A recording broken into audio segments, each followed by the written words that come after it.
इस समारोह में अपने प्रकाशन नेशनल पब्लिशिंग हाउस नई दिल्ली की प्रस्तुति तेरे मेरे दरमियां को आप सबके सामने रखते हुए मुझे अपार प्रसन्नता हो रही है।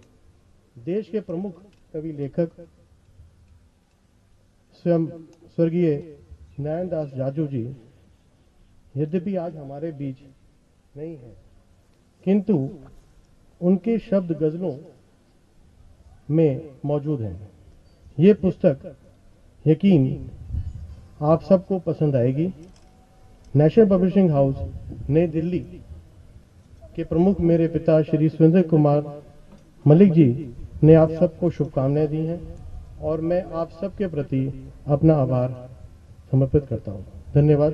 मैं चाहूंगा कि अब बुक रिलीज।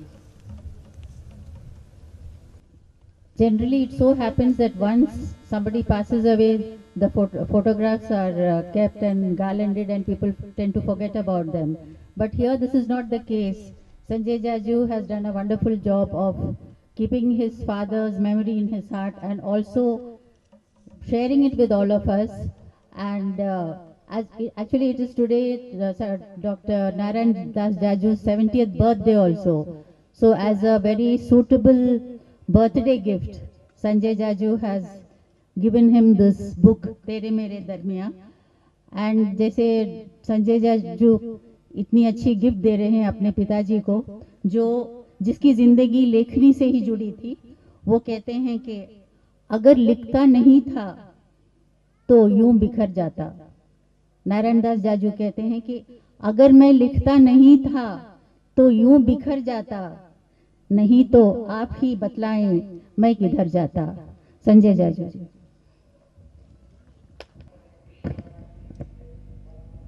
आज की इस शाम में मंच पर उपस्थित सम्माननीय हमारे देश के प्रमुख कविगण निदा फाजली साहब, कुंवर बेचैन साहब, कानपुर विश्वविद्यालय से पधारे डॉक्टर दिनेश प्रियमन जी, हैदराबाद के कविवर डॉक्टर पुरोहित, स्वाधीन जी, ऋषभदेव शर्मा जी, दुर्गेश नंदिनी, केएल व्यास, सलाउद्दीन नैयर, रूबी मिश्रा, डॉक्टर नीरजा, बंसीलाल जी, एलिजाबेथ कुरियन जी और यहाँ पर पधारे समस्त अतिथिगण, आप सभी को मेरा हार्दिक नमस्कार। आज यहाँ पर मेरे पिता श्री नारायण दास जी जाजू की 70वीं जयंती के उपलक्ष्य में मेरी माताजी और मेरे परिवार की तरफ से मेरे पिताजी के बड़े परिवार को आज मैं धन्यवाद देना चाहता हूं। साहित्यकार का जीवन जो होता है दो हिस्सों में बटा होता है, एक उसका बायोलॉजिकल परिवार और एक दूसरा उसका एक्सटेंडेड फैमिली, एक्सटेंडेड परिवार। और आप सभी उसी एक्सटेंडेड परिवार की एक श्रृंखला में आज यहाँ उपस्थित हुए हैं। इस बात का आज मुझे बहुत संतोष है। आज इस मौके पे मुझे एक तरफ तो एक कमी का एहसास है कि आज तेरे मेरे दरमियान जो पिछले 2 सालों से मेरे पिता लिख रहे थे और उसकी जो पूर्ति हुई थी वो हैदराबाद में ही 3 महीने यहाँ पर जब हैदराबाद में मेरे पिताजी रहे थे तब ये इसकी पूर्ति की गई थी। और इस किताब को उस वक्त हमने तय किया था कि 10 जून को उनकी जन्मदिन पर इसको रिलीज करेंगे और इस बात की मुझे आज बहुत कमी महसूस हो रही है कि उनके सामने ये काम नहीं हो पाया। दूसरा इस बात की कभी मुझे एहसास हो रहा है कि कवि और कविताएं जो हैं वो इमोर्टल हैं। हम सब नश्वर हैं लेकिन कविताएं और कवि जो हैं वो इमोर्टल हैं।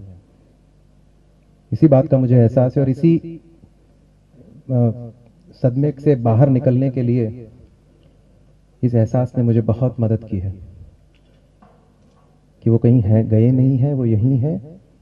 इस पूरे कार्यक्रम में भी वो भागीदार हैं और जहां भी हैं इस बात का उनको संतोष रहेगा कि जो कुछ एक सांस्कृतिक विरासत जो मेरे लिए एक लिटरेरी लेगेसी जो छोड़ के गए हैं, उस लेगेसी को मैं आगे बढ़ाऊं और कहीं ना कहीं साहित्य जो कि समाज की स्थापना में उसको आगे बढ़ाने में जो मदद करता है, उसको उस प्रोसेस को मैं आगे बढ़ाऊं। मेरे पिताजी का एक शेर था जो कि इस किताब में भी है कि ऊंची हवाएं इसके दरीचे से आएंगी, ऊंची हवाएं इसके दरीचे से आएंगी, ये दे रहा हूं तुमको गजल का मकान में। और यही लेगेसी की मैं बात कर रहा था कि this is the legacy he has left for me and this is the legacy I have inherited. और पिछले 3 महीनों में हम 2 किताबों पे काम कर रहे थे। एक ये गजल संग्रह था जिसको नेशनल पब्लिशिंग हाउस ने आज यहाँ पे आप सभी के सामने प्रस्तुत किया है। इसके अलावा उनका कविता संग्रह महकी माटी महके कण कण, वो भी उन्हीं के रहते पूरा किया गया था और उसको भी हमने पब्लिशर को भेजा था। ये दोनों किताबें जो हैं वो रेडी हुई हैं और आज हम तेरे मेरे दरमियान को यहाँ पे रिलीज कर रहे हैं। मुझे उम्मीद है कि उनका जो दूसरा संग्रह है वो भी जल्द ही हम आप सभी के सामने लाएंगे। जैसा कि मोना जी ने कहा, मोना जी से मेरे पिताजी का बहुत पुराना परिचय है। पिताजी की जब पहली किताब दर्द ही दर्द रिलीज हुई थी, जब मोना जी भोपाल में थी, और आज इस बात का मुझे बड़ा संतोष है और मुझे पता है कि उन्हें भी इस बात की बड़ी खुशी होगी कि आज तेरे मेरे दरमियान का संयोजन भी मोना जी आप कर रही हैं। मैं बहुत आभारी हूँ निदा फाजली साहब का। निदा फाजली, मैं भी उनको यही बता रहा था, इस एसोसिएशन में कितनी गज़ल की इवनिंग्स में हमने निदा फाजली साहब के गाने ही इस माहौल में गाए हैं। और जो दुख ने जुख से बात की बिन चिट्ठी बिन तार, यहाँ जो एक इमोशनल कॉर्ड जो उस गाने ने हमेशा, इस गज़ल ने हमेशा, उस नज़्म ने हमेशा जो यहाँ पे मौजूद की, उस बात का मुझे बहुत आभार है। कुंवर बेचैन साहब जो एक हिंदी कवि सम्मेलनों में और गज़लों में जो आज एक बहुत बड़ी शख्सियत हैं, उन्होंने अपने सारे व्यस्त शेड्यूल्स को छोड़ के आज यहाँ पे इस कार्यक्रम में शिद्दत की है। इस बात का भी मुझे बहुत संतोष है। इस पूरे काम में हैदराबाद का जो लिटरेरी सर्कल है उसने मुझे बहुत हेल्प की है। स्वाधीन जी के अलावा भी पूरा जो यहाँ का लिटरेरी समाज है जो कि आज यहाँ मौजूद है, आप सभी का बहुत सहयोग रहा है। अन्यथा किताब निकालना मेरे स्तर पे शायद संभव नहीं हो पाता। जैसा कि स्वाधीन जी भी कह रहे थे और मैं भी कहना चाहता था कि इस लिटरेरी लेगेसी को आगे बढ़ाने के लिए मेरा प्रयत्न रहेगा कि एक फाउंडेशन की स्थापना करूं जिसमें जो लिटरेरी कार्य हैं, जो मेरे पिताजी का एक अल्टरनेटिव रूप था, उस लेगेसी को आगे बढ़ाने के लिए जो लिटरेरी कार्य वो करना चाहते थे, जो कर सके, जो ना कर सके, उन सभी कामों को आगे बढ़ाने की मैं अपनी तरफ से एक पूरी कोशिश करूं।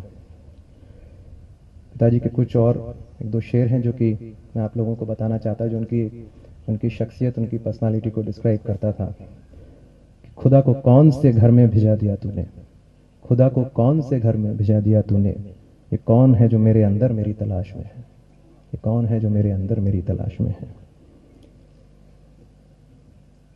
मैं इस कार्यक्रम में और बीच में बाधा उत्पन्न करे बगैर आप सभी लोगों का तहे दिल से शुक्रगुजार हूं कि आज 70वें जन्मदिन पर आप सभी ने यहाँ पे उपस्थिति दर्ज कराई। और मुझे पूरी उम्मीद है कि जहाँ भी हैं उन्हें इस बात का संतोष रहेगा कि ये किताब कहीं ना कहीं उनका जो एक सपना था कि ये किताब जाए और समाज में कुछ ऐसा काम करे जिससे कि कुछ विचारों की आंधी चले, उस सपने में ये किताब एक अपने आप में कड़ी साबित होगी, इस बात का मुझे पूरा विश्वास है। एक बार फिर आप सभी लोगों को मेरी और मेरे परिवार की तरफ से धन्यवाद।